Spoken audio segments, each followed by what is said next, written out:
అందరికీ ఈరోజు మధ్యాహ్నం మేము చికెన్ బిర్యానీ చేసుకున్నాం. మేము ఎలా చేసుకున్నామో ఈ వీడియోలో చూసేయండి.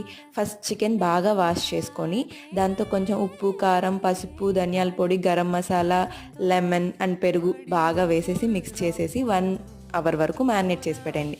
పక్కన పెట్టుకొని ఇంకా ఆయిల్ వేసి దాంతో బిర్యానీ స్పైసెస్ అంతా వేసి పచ్చిమిరపకాయలు, ఎర్రగడ్డ, టమోటా అంతా బాగా వేగిన తర్వాత ఈ మ్యారినేట్ చేసిన చికెన్ దాంతో వేసేయండి. ఇంకొక పక్క వాటర్లో బిర్యానీ స్పైసెస్, జీలకర్ర అంతా వేసేసి రైస్ని ఒక 70% ఉడికించేయండి.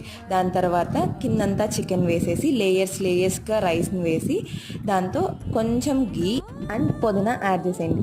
సేమ్ ప్రాసెస్ 2 టైమ్స్ రిపీట్ చేసేయండి. అంటే 2 లేయర్స్ వరకు సేమ్ ఇలానే చేయాలన్నమాట.